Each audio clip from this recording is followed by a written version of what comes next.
พื่อการศึกษาพระพุทธศาสนาและวัฒนธรรมระบบ FM 104.5 เมกะเฮิรตซ์ รายการต่อไปเป็นรายการคดีโลกคดีธรรม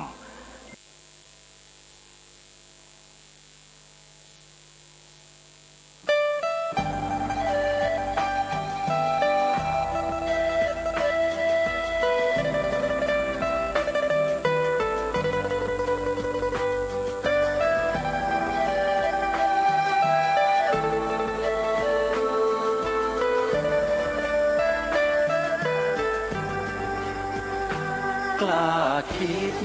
ก็ต้องกล้าทำอย่ากลัวถ้าทำความดีเร่งศึกษาปัญหาให้ทันท่วงทีเมืองไทยจะพัฒนากว่านี้รายการดีคดีโลกคดีธรรมขอรำพันบรรยายความคิดเครื่องหมายแห่งสีทั้งสามงามถนัดขาวคือบริสุทธิ์สีสวัสดิ์หมายพระไตรรัตน์และธรรมะคุ้มจิตไทยแดงคือโลหิตเราใสซึ่งยอมสละได้เพื่อรักษาชาติศาสนาน้ำเงินคือสีโสภาอันจอมประชาถ้าโปรดเป็นของส่วนองค์จัดริ้วเข้าเป็นไตรรงค์จึงเป็นสีธงที่รักแห่งเราชาวไทยทหารอวตารนำไปยงยุทธวิชัยวิชิตก็ชูเกียรติสยามประเทศไทยที่เจริญมั่นคงมาได้จนถึงทุกวันนี้มิได้เกิดขึ้นจากความหวาดกลัวอย่างคลาดเขลาแต่บรรพบุรุษไทยของเราทุกยุคทุกสมัยล้วนแต่มีความกล้าหาญและชาญฉลาดปกป้องเอกราชสร้างชาติให้เกิดความมั่นคงโดยมีธงแห่งพระไตรรัตน์เป็นเครื่องนำชัยจึงเป็นที่มาที่ไปของรายการคดีโลกคดีธรรม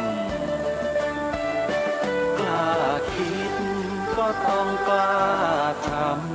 ำอย่ากลัวถ้าทำความดีเร่งศึกษาปัญหาให้ทันท่วงทีเมืองไทยจะพัฒนากว่านี้รายการดีคดีโลกคดีธรรมรายการดีคดีโลกคดีธรรม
ท่านผู้ฟังสามารถดาวน์โหลดแอปพลิเคชันเพื่อติดตามรับฟังรายการคดีโลกคดีธรรมได้เป็นประจำทุกวันแอปพลิเคชันมีชื่อว่าสมาพันธ์สื่อวิทยุพระพุทธศาสนาอาเซียนสมาพันธ์สื่อวิทยุพระพุทธศาสนาอาเซียนเป็นแอปพลิเคชันเดียวที่รวบรวมสถานีวิทยุพระพุทธศาสนาแห่งชาติทั่วประเทศไว้ในที่เดียวกันเพื่อบริการสาระและธรรมะที่ดีๆให้ท่านสาธุชนได้สดับรับฟังเพื่อศึกษาเรียนรู้ธรรมะในทางพระพุทธศาสนาท่านสามารถใช้โทรศัพท์มือถือของท่านดาวน์โหลดแอปพลิเคชันนี้ไว้ในโทรศัพท์ของท่านได้ทันทีจึงขอเรียนเชิญเจริญพรศรัทธาสาธุชนทั้งหลายช่วยบอกต่อให้ญาติธรรมของเรามิตรสหายของเราญาติพี่น้องของเราได้ดาวน์โหลดแอปพลิเคชันนี้ไว้โดยทั่วถึงกันท่านสาธุชนผู้ฟังทั้งหลายโดยเฉพาะญาติโยมที่ติดตามรับฟังสถานีวิทยุ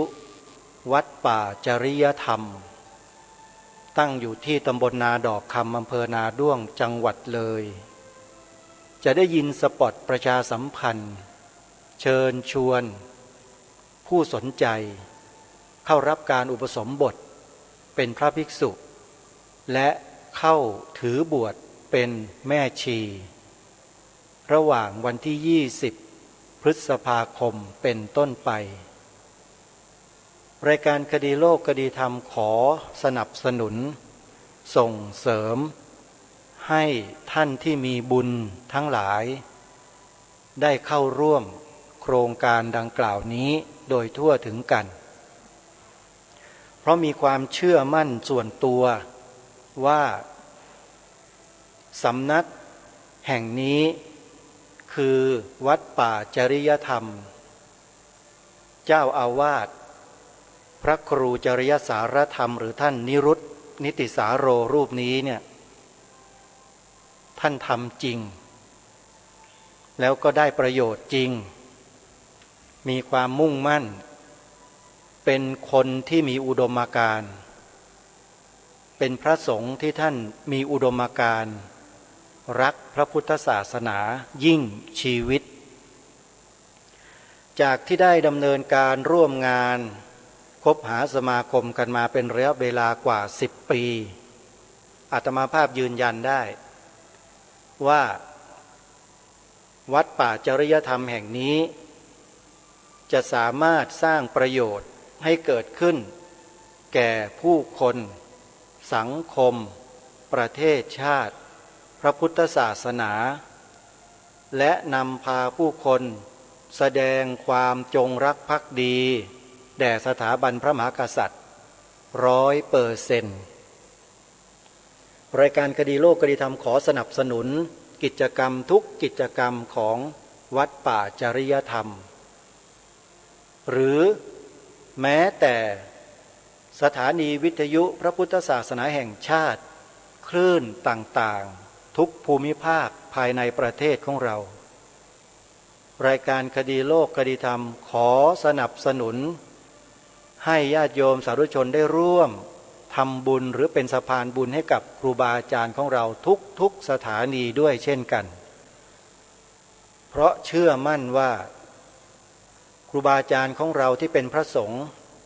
ที่ท่านจัดตั้งสถานีวิทยุขึ้นมาด้วยลำแข้งของตนเองเนี่ยท่านทำงานด้วยอุดมการณ์ทั้งสิ้นไม่เคยไปแบมือขอใครโดยเฉพาะไม่เคยไปแบมือของบประมาณจากภาครัฐมาจัดทำแม้แต่สตางค์แดงเดียวนี่คือความจริงไม่ต้องง้อคนเราถ้าทำอะไรด้วยอุดมการณ์แล้วไม่ต้องไปกลัวอะไรทั้งนั้นแหละขอให้มันจริงเถอะนะ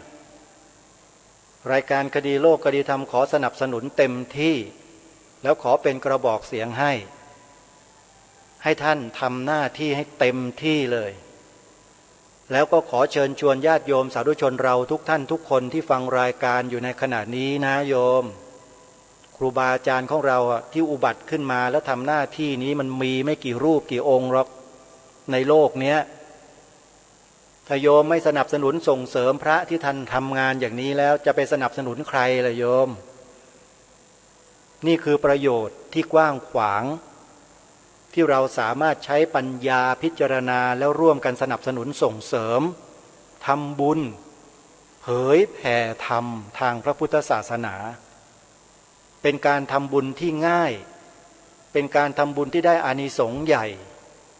ช่วยให้ผู้คนที่ตาบอดอยู่เนี่ยได้ตาสว่างยิ่งขึ้นอาตมาภาพเองในนามส่วนตัวมีความภูมิใจตัวเองที่ทำให้ผู้คนหลายคนหูตาสว่างเพราะเมื่อก่อนไม่เคยรู้เรื่องราวอะไรบางสิ่งบางอย่างที่เกิดขึ้นกับพระบวรพุทธศาสนาของเราเลยไม่มีใครบอกครูบาอาจารย์เราเองท่านก็ไม่ทราบเพราะท่านอยู่ส่วนภูมิภาคเราไปว่าครูบาอาจารย์ไม่ได้นะโยมนะเหมือนกับญาติโยมนั่นแหละท่านก็ไม่รู้แต่พอรายการคดีโลกคดีธรรมได้หยิบยกประเด็นต่างๆขึ้นมากล่าวมาแสดงมาพูดในรายการเนี่ยผู้คนก็เริ่มรู้เริ่มทราบว่าเกิดอะไรขึ้นกับพระบวรพุทธศาสนาในประเทศไทยของเรามีผู้ประมวลเหตุการณ์ต่างๆทั้ง21เหตุการณ์ลงในโลกโซเชียลเน็ตเวิร์กก็เชื่อว่าเราหลายๆท่านหลายๆคนก็คงจะได้อ่านการประมวลเหตุการณ์ทำลายพระพุทธศาสนาในเมืองไทยนั้นกันทุกท่านทุกคนแล้วหรือถ้าหากใครยังไม่เคยอ่านไม่เคยได้ยินไม่เคยเห็นก็ลองสอบถามไปยังผู้ที่ชอบเล่นโซเชียลเน็ตเวิร์กดูก็แล้วกันโยมแล้วจะทราบแล้วหนึ่งในนั้นก็คือเรื่องของการตัดหลักสูตรวิชาศิลธรรมวิชาหน้าที่พลเมืองวิชาประวัติศาสตร์ชาติไทยออกไปจากหลักสูตรภาคบังคับและจนถึงปัจจุบันนี้ก็ยังไม่นำกลับมาแถมยังไปนำเอาพวกลัทธิอื่นๆที่ไม่ใช่ของชาติบ้านเมืองที่ไม่ใช่ของบรรพบุรุษไทยมาใส่ไว้ในหลักสูตรแทนวิชาศิลธรรมของบ้านของเมืองซะอีกด้วยมันเป็นเรื่องเดียวกันแต่มันเกิดคนละเวลาเรื่องนี้ถ้าใครต้องการจะทราบข้อมูลและรายละเอียดอย่างลึกซึ้งนะรายการคดีโลกคดีธรรมแนะนำมาหลายครั้งแล้วว่าให้ไปเปิดฟังเปิดดูข้อมูลเหล่านี้ใน YouTube ญาติโยมเปิด YouTube ขึ้นมาแล้วพิมพ์ตัวอักษรไทย4ตัวโยมจะทราบอะไรต่อไม่อะไรที่ไม่เคยทราบไม่เคยรู้มาก่อนเยอะเลยคนที่เราเคยนอบน้อมเคารพศรัทธาเลื่อมใสคนที่เราคิดว่าเขาจะเป็นคนดีของชาติบ้านเมืองเนี่ยแต่พอดูข้อมูลจากอปปส.แล้วปรากฏว่าคนละเรื่องโยมจดอักษรภาษาไทย4ตัว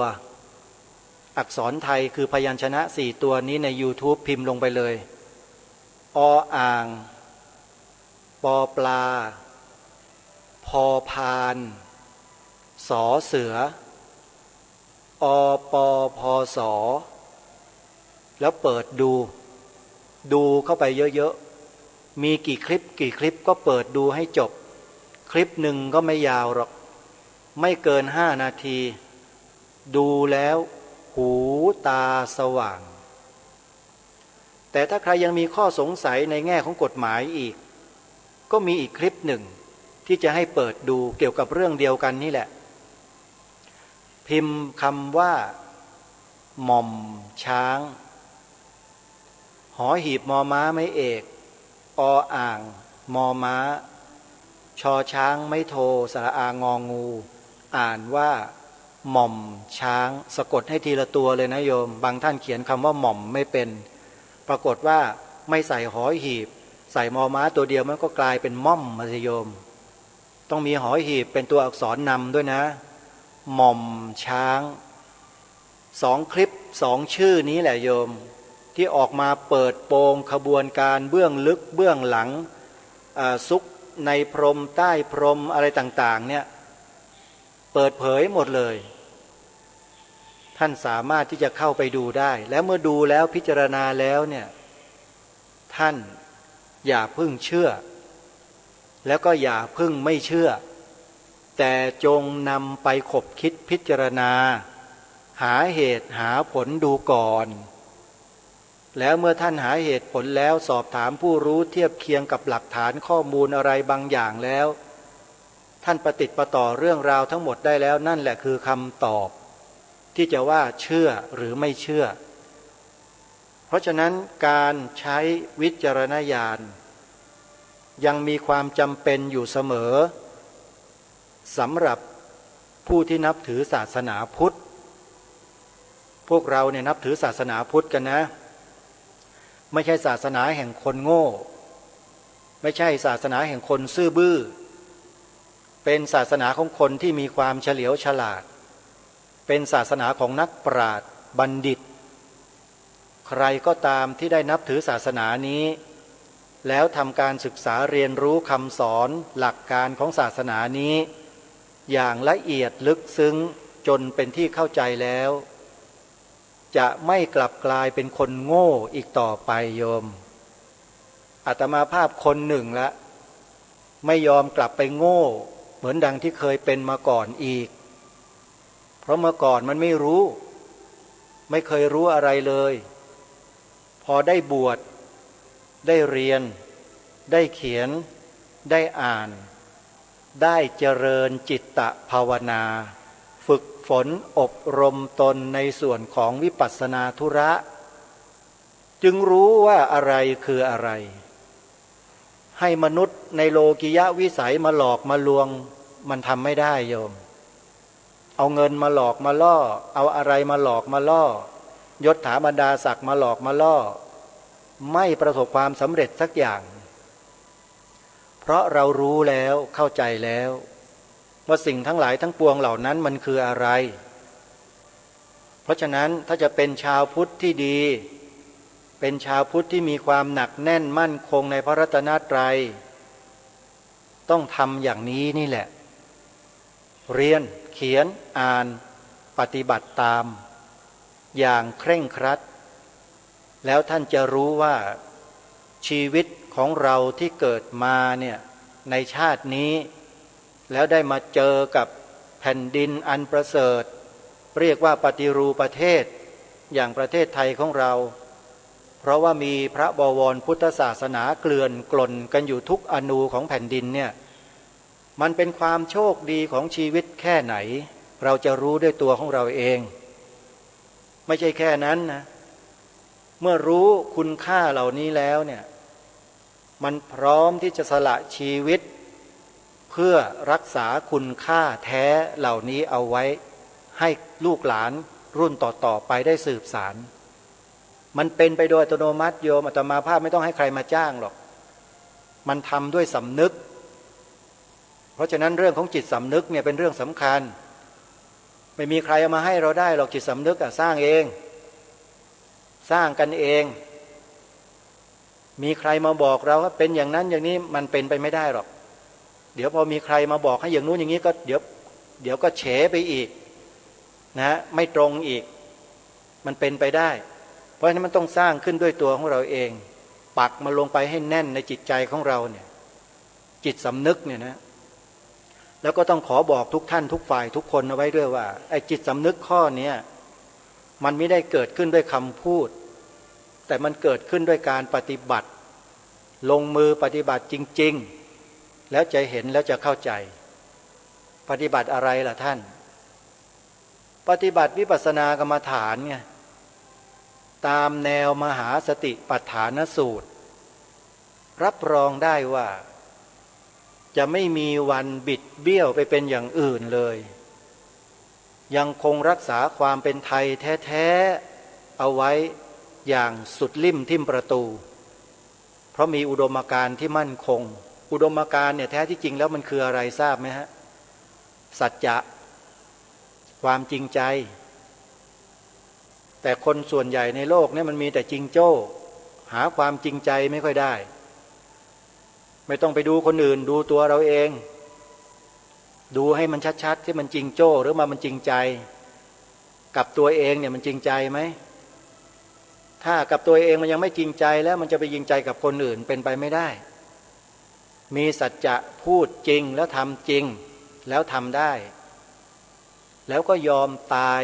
ในการที่จะกระทำสิ่งเหล่านั้นตามสัจจะเพราะสิ่งที่เราตั้งใจที่จะทำนั้นเป็นสิ่งที่ถูกต้องไม่ผิดการปกปักรักษาพระบวรพุทธศาสนาเนี่ยผิดตรงไหนโยมใครว่าผิดมั่งมีใครบอกว่าผิดแล้วทำไมรู้ไหมว่าทำไมต้องปกปักรักษาพระพุทธศาสนาเพราะอะไรถ้าจะเปรียบประเทศไทยเราแล้วเนี่ยนะฮะเรือนร่างกายแขนขาทั้งหลายทั้งปวงผิวหนังฟันผมเล็บเปรียบเหมือนแผ่นดินแล้วสิ่งปลูกสร้างอาคารสถานที่ทรัพย์สินต่างๆที่อยู่ในบนแผ่นดินหรือบนแผ่นดินแห่งนี้เปรียบเหมือนกับร่างกายพระบวรพุทธศาสนาเนี่ยเปรียบเหมือนกับหัวใจของแผ่นดินถ้าแผ่นดินนี้ไร้หัวใจเมื่อไหร่แผ่นดินนี้ก็กลายเป็นทะเลทรายเหมือนอย่างที่เคยเป็นมาแล้วหลายๆประเทศปลูกอะไรก็ไม่ขึ้นกินทรายต้มทรายผัดทรายกินยำทรายกินมันกินไม่ได้มันต้องมาแสวงหาดิ้นรนไปแย่งแผ่นดินของคนอื่นเขาอยู่ทุกวันเนี่ยนั่นแหละแผ่นดินที่มันไร้หัวใจคือไร้พระบวรพุทธศาสนาเพราะฉะนั้นญาติโยมสาธุชนทั้งหลายพระบวรพุทธศาสนานั้นจึงถือเป็นสิ่งที่มีความสำคัญยิ่งสำหรับแผ่นดินนี้และแผ่นดินอื่นๆใครจะคิดอย่างไรจะพูดอย่างไรที่นอกเหนือไปจากนี้อาตมาภาพไม่มีความใส่ใจและสนใจอยู่แล้วเพราะมาประจักษ์ด้วยตนเองตั้งแต่เริ่มต้นของการอุปสมบทมาเนี่ยเข้ากรรมฐานเจริญวิปัสสนาตั้งแต่เริ่มต้นมา2 ปีเต็มๆชีวิตไม่ได้ออกไปไหนเลยโยมอยู่กับกายกับใจของตัวเองนี่แหละศึกษาเรียนรู้ดูมันอยู่ตรงนี้จนกระทั่งรู้จักมันแท้ที่จริงแล้วเนี่ยสิ่งทั้งหลายทั้งปวงที่มันเกิดขึ้นตั้งอยู่และดับไปทั้งหลายทั้งปวงนั้นมันเป็นเรื่องของเหตุปัจจัยทั้งนั้นเลยหาความเป็นตัวเราของเราตัวกูของกูเนี่ยไม่มีเลยทีนี้ต้องระวังด้วยนะไอ้คำว่าไม่มีไม่เป็นเนี่ยมันจะกลายเป็นมิจฉาทิฏฐิเอานะต้องมีตัวชี้วัดคอยกำกับอยู่เสมอด้วยไม่ใช่ว่าสุ่ม4สุ่ม8อ้างว่าตัวเองบรรลุรู้อย่างนู้นอย่างนี้แล้วเที่ยวทะลึ่งขอไปที่ใช้คำนี้นะทะลึ่งตั้งตนเป็นเองเป็นศาสดาเสียเองไอ้พวกนี้เพี้ยนทั้งนั้นน่ะไม่มีหรอกถ้าปฏิบัติตรงปฏิบัติถูกปฏิบัติอย่างถูกต้องแล้วนะมันจะบิดเบี้ยวไปเป็นอื่นไม่ได้อัตตาและตัวตนเนี่ยมันจะเบาบางลงเบาบางลงไปเรื่อยๆมันจะไม่เห็นแก่ตัวมันจะไม่ยกตนเองขึ้นมาเป็นอะไรทั้งนั้นมันเป็นเพียงแค่สภาวะที่อิงอาศัยกันแล้วเกิดขึ้นเท่านั้นเองจิตสำนึกมันจะเกิดขึ้นในช่วงนี้นี่แหละแล้วมันจะไม่หักเหไปไหนอีกเลยนี่แหละเขาเรียกว่าอุดมการณ์มันเกิดขึ้นเพราะการประพฤติปฏิบัติในทางที่ถูกตรงจะเป็นอย่างนั้นแล้วมันก็คอยประเมินตัวเองอยู่ทุกอนูของจิตเท่าที่สติและสัมปชัญญะของเราจะสามารถมีพลังขับเคลื่อนตัวปัญญาให้พิจารณาอยู่เนืองๆได้เท่าไหร่มันก็ได้เท่านั้นแหละสำหรับอาตมาภาพเองแล้วญาติโยมก็ลองประเมินดูก็แล้วกันว่าเป็นไปในลักษณะเช่นไรอาตมาภาพไม่ทราบแต่ทำได้ พูดได้แสดงได้เท่าที่เป็นเท่าที่ญาติโยมได้รู้ได้เห็นอยู่นี่แหละคือรายการคดีโลกคดีธรรมเพราะฉะนั้นเรื่องของอุดมการณ์เรื่องของสัจจะไม่ได้เกิดขึ้นเพราะการพูดการกล่าวการแสดงแต่มันเกิดขึ้นจากการที่เราประพฤติและปฏิบัติจริงเห็นผลจริงรู้จริงรู้ในสิ่งที่มันปรากฏเกิดขึ้นตามความเป็นจริงอยู่ในกายในจิตของเรานี่แหละเห็นมันให้ชัดดูมันให้ชัดแล้วมันจะหายสงสัยเมื่อหายสงสัยแล้วทีนี้จะใช้มันไปทำอะไรล่ะ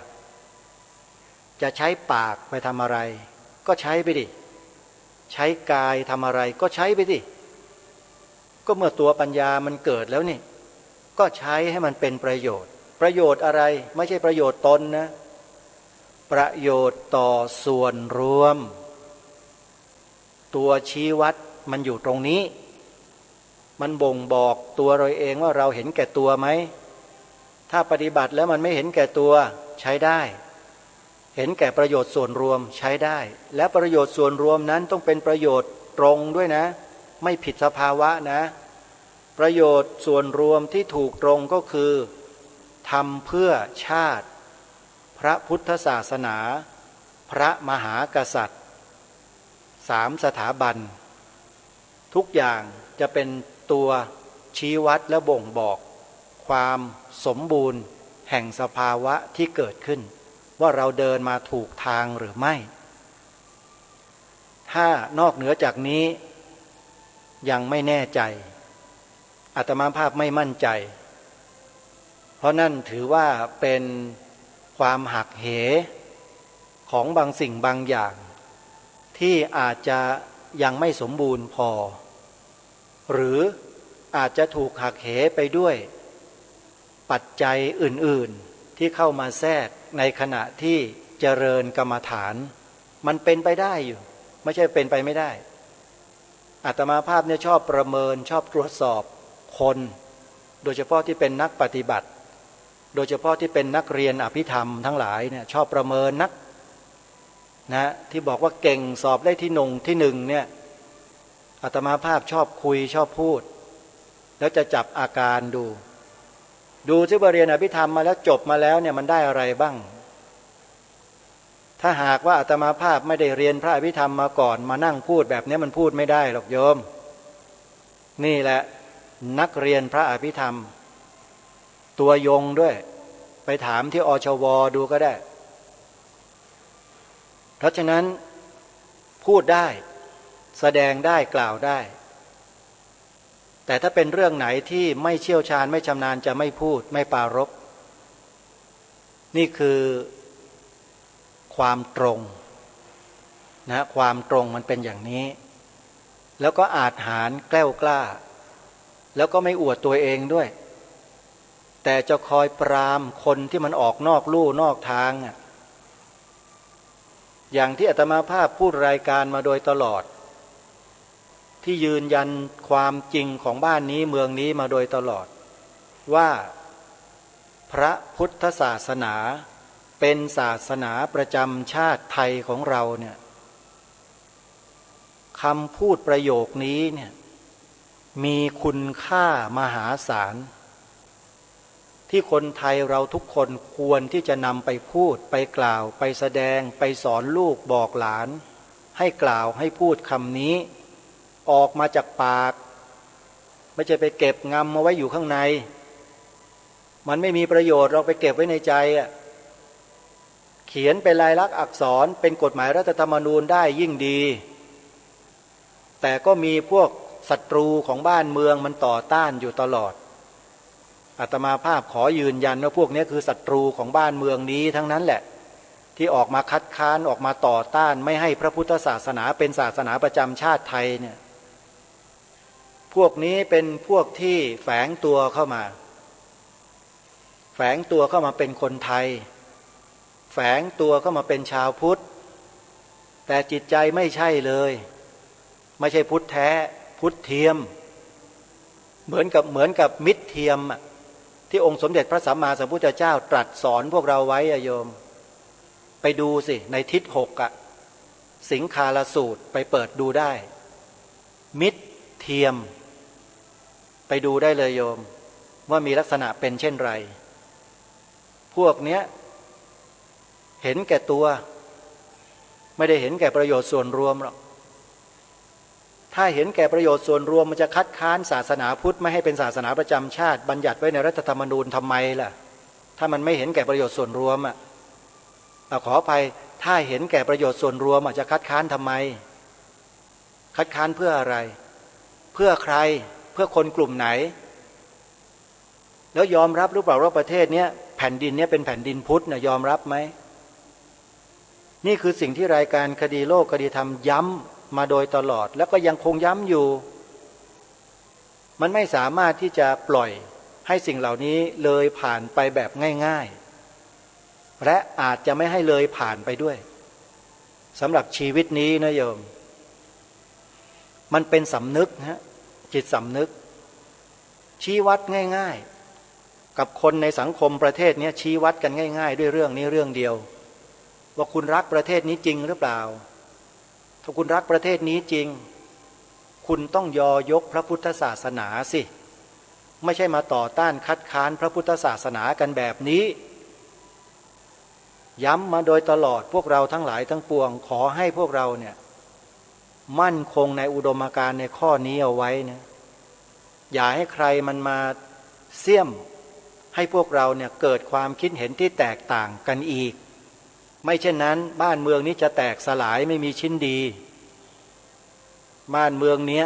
อยู่รอดปลอดภัยมาได้จนถึงทุกวันก็เพราะพระบวรพุทธศาสนานะไม่ใช่ศาสนาอื่นนะอย่ามาเที่ยวคุยโม้อวดดีกันอยู่เลยองค์พระมหากษัตริย์แต่ละพระองค์นะไปศึกษาพระราชประวัติของแต่ละพระองค์ดูสิไม่ต้องอื่นไกลอะรัชกาลที่6รัชกาลที่5แล้วก็ทุกๆรัชกาลแห่งกรุงรัตนโกสินทร์ตั้งแต่รัชกาลที่1มาจนถึงรัชกาลที่10ปัจจุบันเนี่ยศึกษาดูให้ลึกๆดีๆอย่าไปเชื่อข่าวลือไร้สาระอันนี้พูดชัดแล้วนะใครที่ยังไปเชื่อข่าวลือกันอยู่เนี่ยไม่อยากจะพูดว่าพวกเราเนี่ยไอ้ที่เชื่อข่าวลือเนี่ยนะไม่อยากจะพูดเลยคำว่าโง่อะอาตมาไม่พูดหรอกคำเนี้ยแต่เกริ่นให้ฟังเฉยๆว่าไม่อยากจะพูดแต่ทุกคนก็คงจะรู้กันดีว่าพวกเราเนี่ยยังไม่ฉลาดพอต่อกระแสเหล่านั้นแล้วก็หลงคล้อยตามกันไปสิ่งเหล่านั้นเป็นสิ่งเปลือกนอกทั้งนั้นไม่ใช่ของแท้โยมคนเราเนี่ยมันติดกันอยู่ที่เปลือกนอกกันทั้งนั้นตราบใดที่ยังไม่สามารถขจัดตาหรือสายตาที่มันยังหยาบอยู่เนี่ยไม่สามารถขจัดออกไปได้แล้วไม่พยายามจะสร้างความละเอียดละออแห่งสายตาแห่งปัญญาให้มันเกิดขึ้นเนี่ยนะมันก็ยังเป็นอย่างนี้อยู่ร่ำไปนั่นแหละและรายการนี้ก็ยังคงต้องพูดแบบนี้อยู่ร่ำไปเพื่อเทียบเคียงให้พวกเราได้รู้ได้เห็นกันชัดๆแค่เรื่องพระพุทธศาสนาเป็นศาสนาประจำชาติไทยของเราแค่เรื่องเดียวเนี่ยอาตมาภาพเชื่อว่าหลายคนที่ฟังรายการเนี่ยยังสอบไม่ผ่านทุกคนยังไม่ปริปากพูดกันเลยยังเงียบๆกันอยู่ยังเอาเก็บไว้ข้างในกันอยู่มีความหวั่นๆมีความเกรงๆอะไรกันอยู่ก็ไม่รู้ทั้งที่ย้ำแล้วย้ำอีกว่านี่คือหัวใจของแผ่นดินพระบวรพุทธศาสนาเนี่ยไม่เชื่อใช่ไหมเล่าถ้าไม่เชื่อก็ลองดู3จังหวัดชายแดนภาคใต้สิเคยดูไหมเหตุการณ์ที่มันเกิด10 กว่าปีมาเนี่ยนั่นเป็นยังไงแผ่นดินที่มันไม่มีพระพุทธศาสนาคอยปกป้องคุ้มครองอยู่เป็นยังไงบ้างมีความสุขไหมมีไหมหรือประเทศบางประเทศ หรือหลายๆประเทศที่ไม่มีศาสนาพุทธเหลืออยู่เลยอ่ะแล้วเป็นพวกลัทธิที่ฆ่าล้างโคตรล้างแผ่นดินอะไรกันอยู่เนี่ยเข็นฆ่ากันไม่หยุดไม่สิ้นเห็นไหมดีไหมนั่นน่ะเพราะฉะนั้นที่บอกว่าพระบวรพุทธศาสนาเป็นหัวใจของแผ่นดินไทยผืนนี้จึงเป็นสิ่งที่ไม่เกินเลยความจริงไปเลยแถมยังเป็นความจริงแท้ๆด้วยซ้ำไปคนที่ไม่เคยศึกษาประวัติศาสตร์ชาติไทยมาก่อนอย่ามาเที่ยวเถียงนะไม่รู้แล้วอย่ามาเที่ยวชี้คนพวกนี้มันเรียนเก่งโอ้ยมันจบไอ้นั่นเรียนเก่งไอ้นี่ได้เกรด4ได้ A ได้คิงได้อะไรก็แล้วแต่เถอะจบจากโรงเรียนหรูๆชื่อเสียงดังๆโปรโมทกันทั้งวันทั้งคืนพ่อแม่ก็หลงไหลพาลูกหลานไปยัดเงินสอบเข้าสุดท้ายพอจบออกมาเป็นใหญ่เป็นโตคัดค้านไม่ให้ศาสนาพุทธเป็นศาสนาประจำชาติดูสิเป็นไงกระบวนการล้างสมองตั้งแต่เด็กมาจนกระทั่งโตเป็นผู้ใหญ่จนกลายเป็นสิ่งที่มันปรากฏออกมาอย่างไม่เกรงกลัวอย่างที่เรียกว่าไม่อับอายอาจจะบอกคันจะพูดว่าอย่างหน้าด้านนี่มันก็จะว่าแรงเกินไปอีกหาว่ารายการนี้พูดแรงก็ไม่พูดก็แล้วกันถอนคำพูดไม่ใช้คำว่าหน้าด้านก็ต่อต้านคัดค้านหัวใจของประเทศตัวเองไม่น่าเชื่อก็ต้องเชื่อใช่ไหมว่ามันมีจริงๆนะอันนี้พูดในฐานะของผู้ที่ทำงานปกป้องพระพุทธศาสนามาโดยตลอดตั้งแต่เริ่มต้นแห่งการเคลื่อนไหวใหญ่ปีพระพุทธศักราช 2544 เป็นต้นมาปีนี้ปีอะไร64จะครบ20 ปีแล้วโยมที่ทำงานด้านนี้มาประสบการณ์และความรู้ที่สั่งสมมาโดยตลอดเป็นเครื่องการันตีแล้วยืนยันได้เลยว่าสิ่งที่รายการคดีโลกคดีธรรมทำมาโดยตลอดนั้นไม่ได้มาแสวงหาประโยชน์อะไรจากการทำรายการในลักษณะเช่นนี้เลยไม่มีใครเข้ามาจ้างไม่มีใครเข้ามาสนับสนุนส่งเสริมไม่มีทั้งนั้นแหละมาอยู่เบื้องหลังเนี่ยไม่ต้องไปหาหรอกสิ่งที่อยู่เบื้องหลังไม่มีแต่สิ่งที่อยู่บนหัวโยมเทิดทูนเอาไว้เลยรายการคดีโลกคดีธรรมเนี่ยคืออะไรพระบวรพุทธศาสนาเนี่ยทูลไว้บนศีรษะเหนือกว่าสิ่งอื่นใดทั้งหมดรองลงมาก็คือสถาบันชาติและสถาบันพระมหากษัตริย์ถึงกล้ายืนยันไงว่าหัวใจของประเทศนี้คือพระบวรพุทธศาสนาถ้าพระบวรพุทธศาสนามีอันเป็นไปเมื่อไหร่ประเทศนี้ก็อย่าหวังเลยว่าจะสงบสุขจะร่มเย็นไม่มีทางดู3 จังหวัดชายแดนภาคใต้เป็นตัวอย่างเอาไว้นะเดี๋ยวจะหาว่าไม่มีตัวอย่างไปดูตัวอย่าง3 จังหวัดชายแดนภาคใต้แต่นะศาสนาพุทธพระเจ้าพระสงฆ์อยู่กันได้ไหมเห็นกันอยู่มีใครจะกล้าเถียงบ้างเพราะฉะนั้นการยอยกพระพุทธศาสนาให้เป็นศาสนาประจำชาติไทยของเราด้วยการบัญญัติให้เป็นลายลักษณ์อักษรไว้ในกฎหมายรัฐธรรมนูญมาตรา2ในบททั่วไปจึงเป็นความถูกต้องโดยประการทั้งปวงและเป็นการควรกระทำอย่างยิ่งใครที่ต่อต้านคัดค้านไม่เห็นด้วยหมายความว่าอย่างไรท่านผู้ฟังไปคิดเองไปคิดกันเองท่านจะเห็นเองอ่ะไม่ว่าครั้งไหนก็ตามในโอกาสต่อไปเนี่ยคนที่เข้ามานั่งเป็นสมาชิกสภาร่างรัฐธรรมนูญก๊กต่อไปเนี่ยอาตมาใช้คำว่าก๊กนะดูสิในจำนวน100 คนเนี่ยจะมีคนที่มีจิตสำนึกกี่คน นั่นมันจะเป็นตัวชี้วัดอนาคตของประเทศไทยของเราภายภาคหน้าได้อย่างชัดเจนดูที่คนร่างรัฐธรรมนูญนะร่างแบบไหนยกพระพุทธศาสนาในฐานะที่เป็นสถาบันหลักของชาติหรือเปล่าถ้าไม่มีหรือมีแต่ไม่พอมันก็เป็นเครื่องชี้วัดได้ว่าสสรสภานี้จะพาประเทศนี้ไปในทิศทางใดนี่คือสิ่งที่ให้ทุกคนดูในอนาคตมันอาจจะเกิดขึ้นก็ได้อาจจะไม่เกิดขึ้นก็ได้ใครจะไปรู้อาตมาภาพมาพูดแบบนี้ไม่ใช่ว่าอยากจะเล่นการเมืองนะไม่ใช่มาพูดให้ทุกคนที่เกี่ยวข้องกับการบ้านการเมืองเนี่ยให้ฟังกันเพราะโยมก็มีสิทธิในตัวของอาตมาภาพคือดูแลอุปถัมภ์ส่งเสริม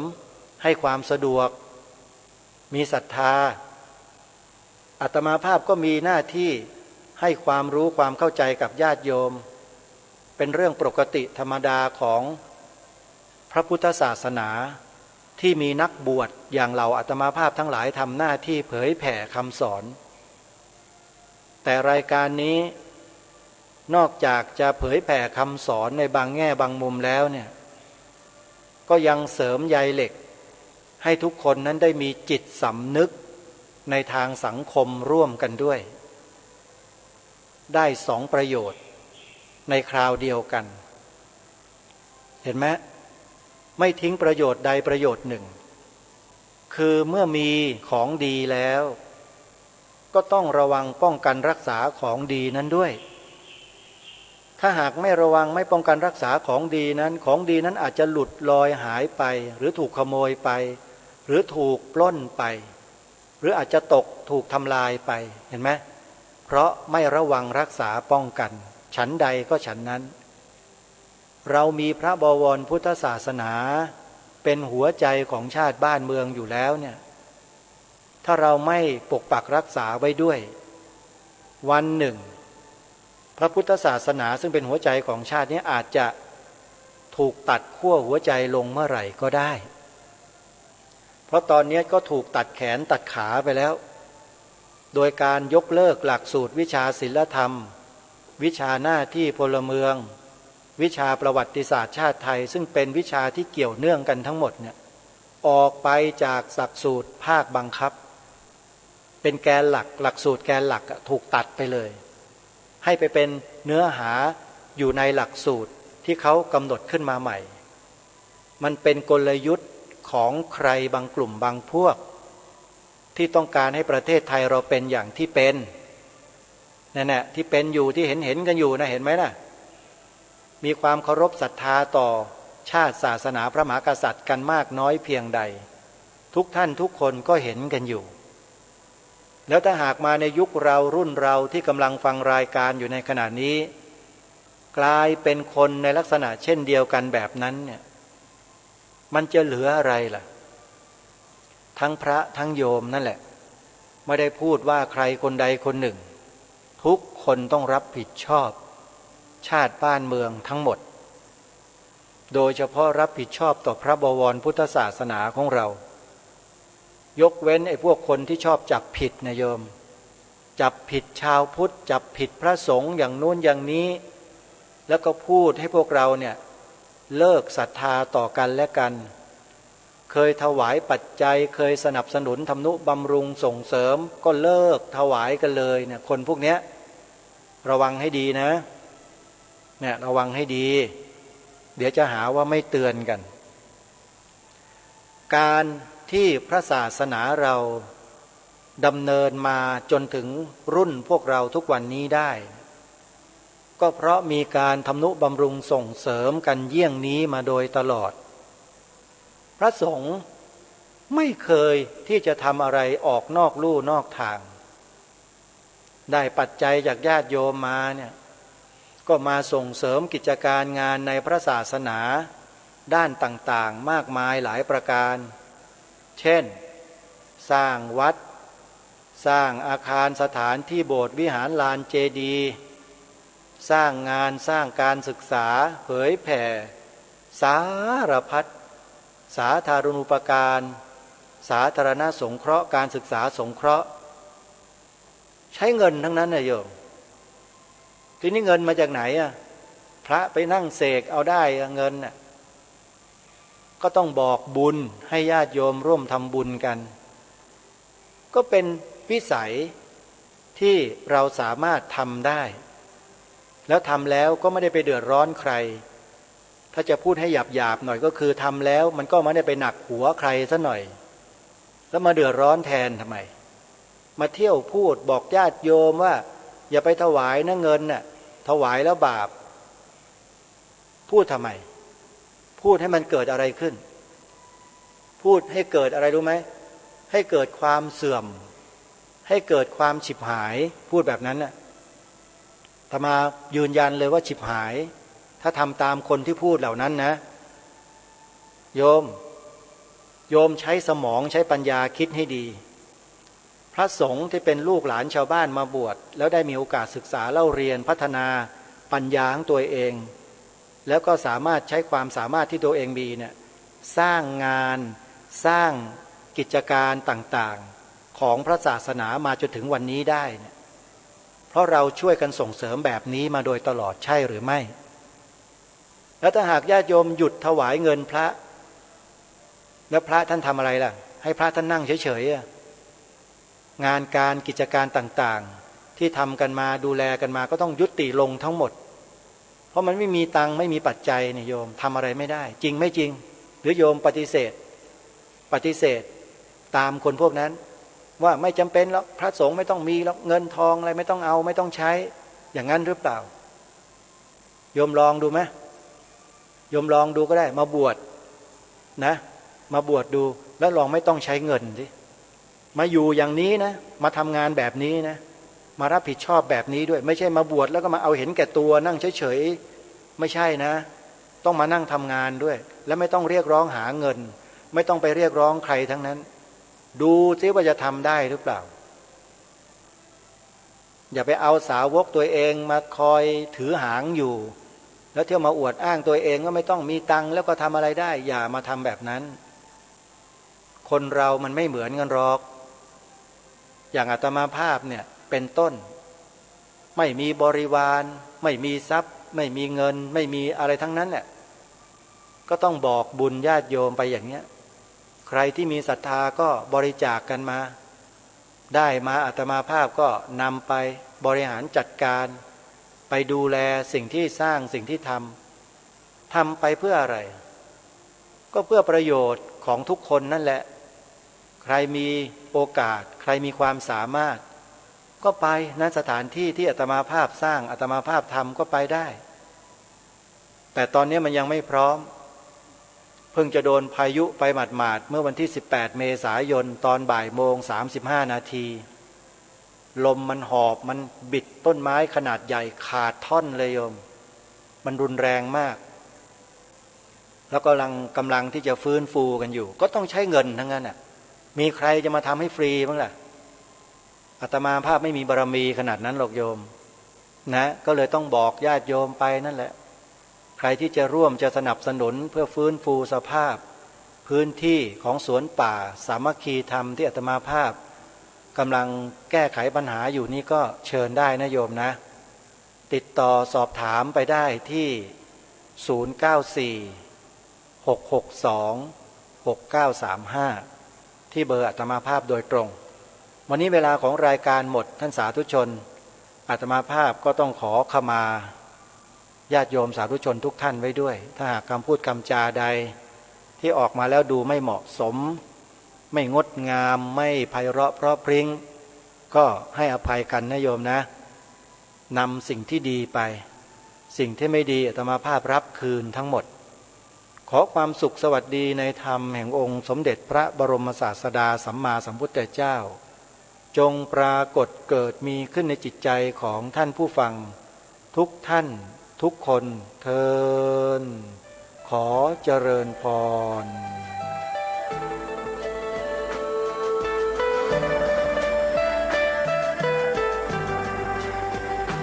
กล้าคิดก็ต้องกล้าทำ อย่ากลัวถ้าทำความดีเร่งศึกษาปัญหาให้ทันท่วงทีเมืองไทยจะพัฒนากว่านี้รายการดีคดีโลกคดีธรรม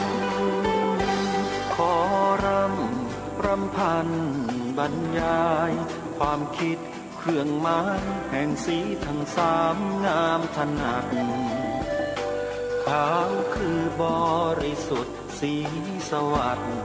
หมายพระไตรรัตน์และธรรมะคุ้มจิตไทยแดงคือโลหิตเราใสซึ่งยอมสละได้เพื่อรักษาชาติศาสนาน้ำเงินคือสีโสภาอันจอมประชาถ้าโปรดเป็นของส่วนองค์จัดริ้วเข้าเป็นไตรรงค์จึงเป็นสีธงที่รักแห่งเราชาวไทยทหารอวตารนำไปยงยุทธวิชัยวิชิตก็ชูเกียรติสยามประเทศไทยที่เจริญมั่นคงมาได้จนถึงทุกวันนี้มิได้เกิดขึ้นจากความหวาดกลัวอย่างคลาดเขลาแต่บรรพบุรุษไทยของเราทุกยุคทุกสมัยล้วนแต่มีความกล้าหาญและชาญฉลาดปกป้องเอกราชสร้างชาติให้เกิดความมั่นคงโดยมีธงแห่งพระไตรรัตน์เป็นเครื่องนำชัยจึงเป็นที่มาที่ไปของรายการคดีโลกคดี